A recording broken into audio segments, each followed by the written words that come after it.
क्या आप जानते हो पौलुस ने क्या कहा? जब मैं निर्बल हूं तब मैं बलवंत हूं, मैं उसी के साथ अंत करूंगा। दूसरा कुरिन्थियों उसका 12वां अध्याय।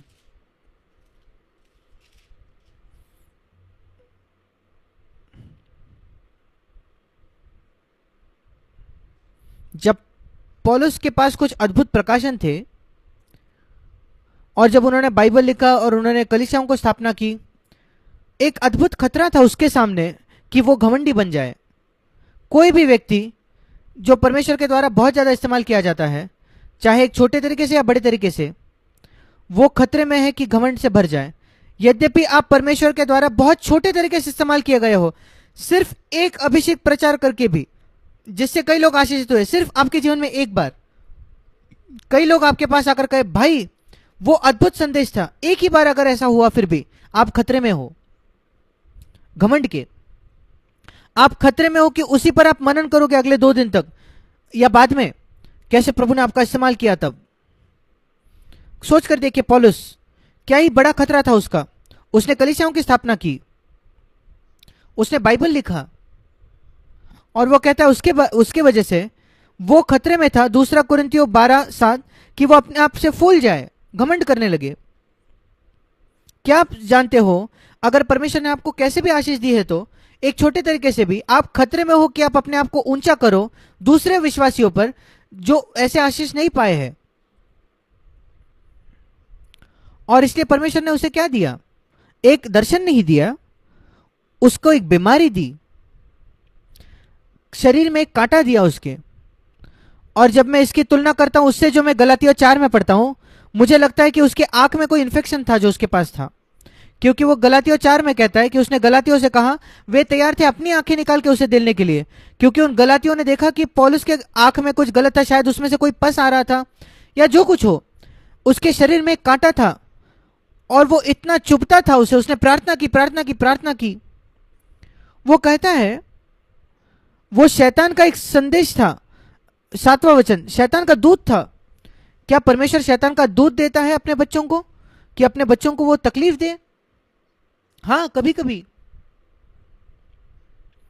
शैतान ने चाहा है कि तुझे गेहूं के समान फटके शमौन पतरस, और उसको मैंने अनुमति दी गई है, पर मैंने तेरे लिए प्रार्थना की है। ये नहीं कि तू मेरा इनकार न करेगा, ये नहीं कि तू गेहूं की तरफ फटका नहीं जाए, पर एक बार तू फटका जाए और जब तू मन फिराएगा और जब उससे बाहर आएगा, वो अनुभव तेरी सहायता करेगा कि तू अपने भाइयों को सामर्थ्य दे। यही पौलुस से भी, प्रभु ने पौलुस को भी कहा, मैं उसको निकाल नहीं लूंगा, वो तेरे पास ही रहेगा। तूने प्रार्थना की, प्रार्थना की, प्रार्थना की, नहीं पौलुस मेरा अंतिम उत्तर है नहीं, तू चंगा नहीं होगा उससे, पर मैं तुझे अपना अनुग्रह दूंगा और वो तेरे लिए पर्याप्त होगा। वो तेरी सहायता करेगा कि इस सीमित होने से तो बड़ा आगे जाए। प्रभु ने कहा इससे तो नम्र होगा। उस वचन ने मेरी बहुत सहायता की है। जब मेरे पास छोटे बीमारियां रहे हैं अलग अलग चीजों में, जब मैं बीमारी होता हूं, कोई मुझे बुखार आता है या कुछ भी, मैं कहता हूं प्रभु क्या तू मुझे चंगा करेगा? ये मेरा पहला विनती है यीशु के नाम में। तेरे पास सामर्थ्य है मुझे चंगा करने की, और ये मुझे सीमित कर रहा है ये बीमारी किसी तरीके से, पर अगर तुझे लगता है प्रभु कि मुझे ये बीमारी रखनी है और तू मुझे अनुग्रह देगा मुझे जयवंत होने के लिए, और तुझे लगता है मेरे मामले में अनुग्रह बेहतर है चंगाई से, फिर मैं वो चुनता हूं। तू मेरे लिए निर्णय ले। अगर चंगाई बेहतर है तो चंगाई दे, पर अगर तुझे मुझे लगता है मेरे परिस्थिति में अनुग्रह बेहतर है चंगाई से, फिर मैं अनुग्रह से ही खुश हूं, क्योंकि मैं नहीं जानता मेरे लिए क्या अच्छा है।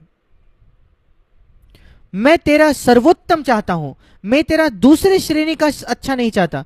मैं आपसे कहना चाहता हूं ये, जो बिल्कुल निश्चित है कि वो परमेश्वर का सबसे अच्छा प्राप्त करे और वे संतुष्ट नहीं होना चाहते किसी भी कम से, वे परमेश्वर का सर्वोत्तम ही प्राप्त करेगा, कोई शक नहीं है उसके बारे में।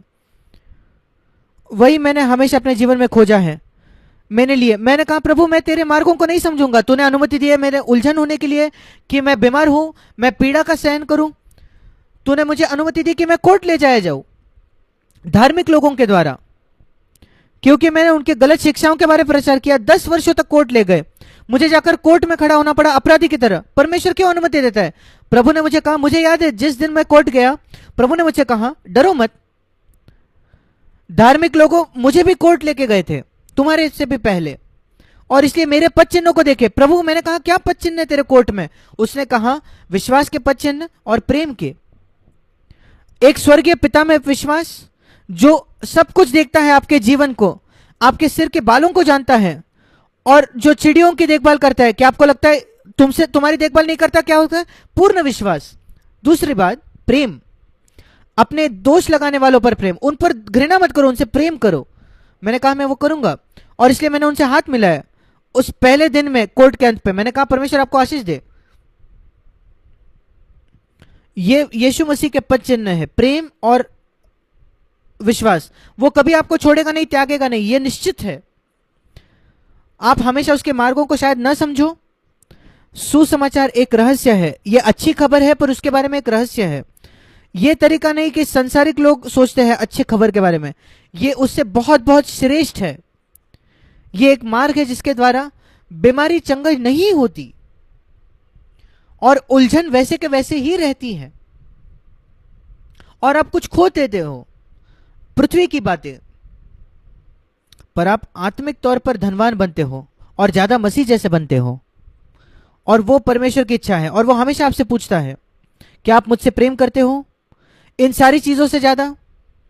मैं आशा करता हूं कि आपका उत्तर होगा हाँ प्रभु, इस सारी पृथ्वी पर जो कुछ है उससे ज्यादा, स्वास्थ्य से ज्यादा, धन से ज्यादा, आदर से ज्यादा, आराम से ज्यादा, सब चीजों से ज्यादा मैं तुझसे प्रेम करता हूं प्रभु। आइए हम प्रार्थना करें। जब हम अपने सिरों को झुकाते हैं प्रार्थना के लिए, परमेश्वर से मांगे कि आप ये संदेश आपके हृदय में वो रख दे कि आप उसे कभी भूले ना जरूरत के समय। स्वर्गीय पिता, हमारी सहायता कर प्रभु, हम सब की। हम इतने भूलने वाले लोग हैं, हम एक चीज सुनते हैं, एक महीने बाद हम भूल जाते हैं। हमें याद दिला प्रभु, हमारी जरूरत के समय जो हमने आज सुना। यीशु के नाम से मांगते हैं, आमीन।